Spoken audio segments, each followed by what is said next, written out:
नमस्कार दोस्तों, एक बार फिर से स्वागत है आपका हमारे चैनल आयाम में। अभी तक हमने 5 वीडियोस बनाए हैं और यदि आपने उनको नहीं देखा तो कृपया ज़रूर देखें।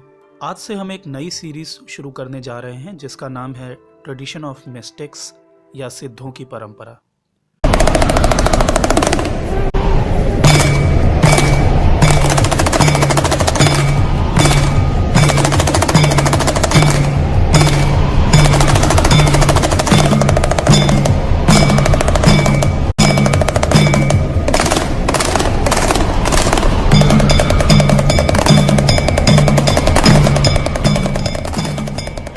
ट्रेडिशन ऑफ मिस्टिक्स की पहली कड़ी में हम बात करेंगे महर्षि मातंग या महाअवतार बाबा की।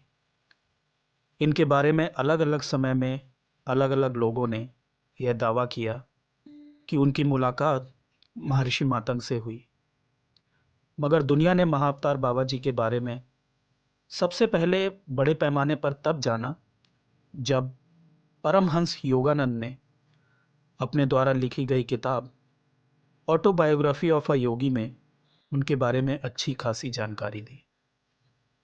महर्षि मातंग के बारे में जो इन्फॉर्मेशन अवेलेबल है वह काफ़ी मिक्स्ड इन्फॉर्मेशन है। मैं अलग अलग सोर्सेस से प्राप्त इन्फॉर्मेशन के आधार पर महाअवतार बाबा जी का जीवन चरित्र आपके सामने रखूंगा। कहते हैं कि महर्षि मातंग का जन्म तमिलनाडु के पेरंगपिट्टाई नामक स्थान पर हुआ था। ज़्यादातर लोग उनकी उम्र 2000 वर्ष के आसपास मानते हैं। मेरे समाधिस्थ गुरु डॉक्टर रमेश परमहंस के अनुसार उनकी आयु इस वक्त 2032 वर्ष के लगभग होनी चाहिए थी। महाअवतार बाबा जी आज भी 24 से 25 वर्ष के युवक की तरह नजर आते हैं। स्नोई वाइट कॉम्प्लेक्शन, कंधे तक लंबे बाल और बहुत ही शार्प फीचर्स। कहते हैं कि जब वे पद्मासन में बैठते हैं तो उनकी लंबाई करीब 5 फीट के आसपास होती है। वे ज्यादातर समय समाधि में लीन रहते हैं या फिर उन्नत साधकों को मार्ग दिखाने का काम करते हैं। महाअवतार बाबा जी का बचपन जिस गांव में बीता, वहां पर उनको नागराज के नाम से जानते थे। कहते हैं कि बचपन में उनके घर पर कुछ फल रखे हुए थे और उन्होंने अपनी माँ से पूछे बिना एक फल खा लिया। जब उनकी माँ घर आई तो इस बात से वे इतनी क्रोधित हो गई कि उन्होंने नागराज के मुंह में एक कपड़ा ठूंस दिया, जिसके कारण वे लगभग मरते मरते बचे। और उसी दिन से उन्हें सांसारिक बंधनों से विरक्ति हो गई। ऐसा नहीं कि उन्होंने अपनी मां से प्रेम करना बंद कर दिया, मगर यह प्रेम अब वैश्विक स्तर का हो गया, व्यक्तिगत स्तर का नहीं रहा। इसी बीच में उनका अपहरण हो गया और उन्हें कोलकाता में एक सेवक के तौर पर बेच दिया गया। परंतु जिस व्यक्ति ने उनको खरीदा था एक गुलाम के तौर पर, वह बहुत ही दयालु था और उसने नागराज को आजाद कर दिया। वहां से आजाद होने के बाद में महाअवतार बाबा जी साधु संतों की टोलियों के साथ हो लिए और अनवरत अलग अलग जगहों की यात्रा करते रहे और साथ ही शास्त्रों का अध्ययन भी करते रहे।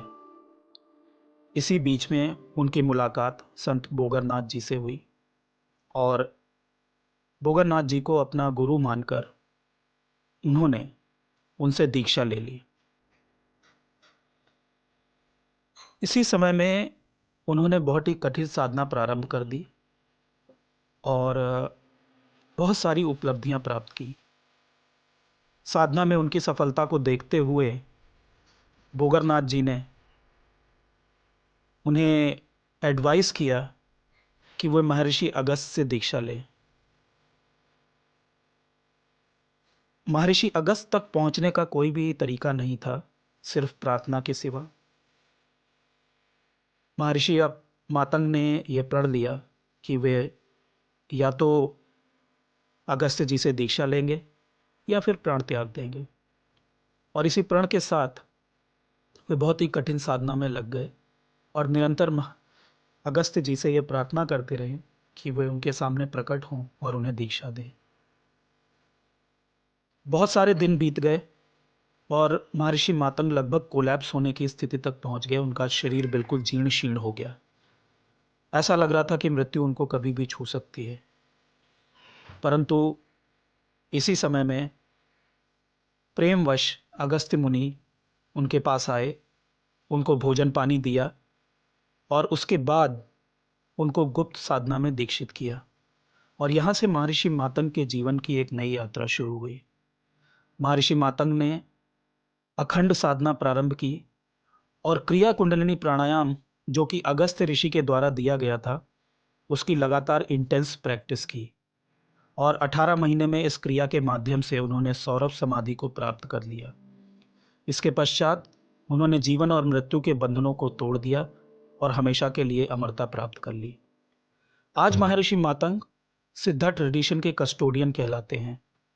योगानंद जी ने अपनी पुस्तक में लिखा है कि समय समय पर महर्षि मातंग उन्नत साधकों के सामने प्रकट होते रहते हैं और उन्हें मार्ग दिखाते रहते हैं। हिमालय में मुख्यतः बद्रीनाथ क्षेत्र के आसपास रहते हैं वो ज़्यादातर लोग जिन्होंने महर्षि मातंग के दर्शन किए हैं। यह बताया है कि जो बद्रीनाथ का क्षेत्र है, जितना भी क्षेत्र है कंचनजंगा पर्वतमाला का, तिब्बत का, या जिस स्थान पर शंग्रीला शंभाला की उपस्थिति बताई गई है, यह पूरी बेल्ट है सिद्धों की। यहाँ पर बहुत ही उच्च कोटि के साधक और उन्नत साधकों की मौजूदगी है। इस परिक्षेत्र में ऐसी शक्तियों का वास बताया गया है जिनकी या तो हम सिर्फ कल्पना कर सकते हैं या जिनका विवरण शास्त्रों में मिलता है। योगानंद जी ने संत राम गोपाल के बारे में लिखा है कि एक दिन लाहिड़ी महाशय प्रवचन दे रहे थे और उसी दौरान उन्होंने इशारे में राम गोपाल से कहा कि वे गंगा किनारे पहुंचे। जब वे गंगा किनारे पहुंचे तो उन्होंने देखा कि एक प्रकाश का गोला गंगा नदी के ऊपर से उड़ता हुआ उनकी तरफ आ रहा है। और जब वो उनके पास पहुंचा तो वह महर्षि मातंग के रूप में परिवर्तित हो चुका था। इसी प्रकार से योगी सिद्धनाथ जी कहते हैं कि जब वे महर्षि मातंग की खोज में हिमालयास पर गए और उनकी ब्लेसिंग से उनको दर्शन भी हुए, तो वे कहते हैं कि ये अपीयर्ड आउट ऑफ नोवेयर, वे हवा से प्रकट हो गए। एक और भी उदाहरण है सूर्य योगी उमाशंकर का। वे कहते हैं कि हिमालय में अपने निवास के दौरान शाम के समय वो वॉकिंग मेडिटेशन करते थे 1-2 घंटे के लिए।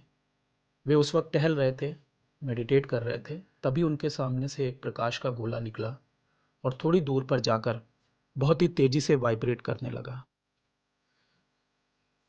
यह गोला लगातार वाइब्रेट होता रहा और उसके पश्चात उसी गोले में से महर्षि मातंग का अपीयरेंस हुआ, प्राकट्य हुआ। दोस्तों, कहते हैं कि हिमालय बहुत ही रहस्यमयी जगह है और इसी रहस्यमयी स्थान पे एक रहस्यमयी आश्रम की उपस्थिति बताई गई है जो कि कंचनजंगा पर्वतमाला के आसपास है। इस आश्रम का नाम सिद्धाश्रम है। यहाँ पर बहुत सारे साधु संत निवास करते हैं जिनकी उम्र सैकड़ों वर्षों में है। वे ज़्यादातर समाधि में लीन रहते हैं या फिर जो प्राचीन मैन्युस्क्रिप्ट्स अवेलेबल हैं अलग अलग प्रकार की साधनाओं के लिए, उन साधनाओं की वे प्रैक्टिस करते हैं। कहते हैं कि ये आश्रम 3D स्पेस में बना हुआ है। यहाँ पर पांडवों के समय के हथियार भी रखे हुए हैं जो कि महाभारत में इस्तेमाल किए गए थे। और यहाँ पर जो मैन्युस्क्रिप्ट्स रखे हुए हैं उसमें बहुत ही गहरी आध्यात्मिक विधियाँ लिखी हुई हैं जिनकी प्रैक्टिस समय समय पर यहाँ की जाती है। यहाँ के जो मुख्य प्रधान शिक्षक हैं वो महर्षि मातंग माने जाते हैं और वे सिर्फ उन्नत कोटि के साधकों को रास्ता दिखाते हैं। और ना सिर्फ इतना, वे समय समय पर उनकी मदद भी करते रहते हैं, उनके पास पहुंचते भी रहते हैं। कहते हैं कि इस आश्रम तक बिना यहाँ की कस्टोडियंस की मर्जी के कोई भी नहीं पहुंच सकता। सिर्फ हाईली स्पिरिचुअल एडवांस्ड बीइंग्स ही वहाँ पर पहुँच सकते हैं, वो भी तब जब उनका भाव प्रेमपूर्ण हो और ये विश्वास हो कि एक ना एक दिन वे अवश्य यहाँ पहुँचेंगे। आखिरी में मैं सिर्फ इतना ही कहूँगा कि जब एक बच्चे जैसी फेथ के साथ हम आध्यात्म को जानने का प्रयास करते हैं तो चीज़ें हमारे लिए काफ़ी सरल हो जाती हैं। एक खाली प्याला बच्चे की फेथ को प्रेजेंट करता है और एक भला हुआ प्याला एक वयस्क की फेथ को। जब हमारा ये प्याला खाली होता है, जब हम रिसीव करने को तैयार होते हैं, जब हम आध्यात्म को विश्वास और प्रेम के स्तर पर जानने का प्रयास करते हैं, तो यह हमारे अंतःस्थल में गहराई से उतर जाता है। दुनियावी ज्ञान इसको जानने में हमारी कतई भी मदद नहीं कर सकता। ये सिर्फ आंतरिक ज्ञान है, ये सिर्फ आंतरिक प्रेम है जो आध्यात्म को हमारी रगों में पूरी तरह से उतार सकता है। आप सभी का बहुत बहुत धन्यवाद। मेरा प्रणाम स्वीकार।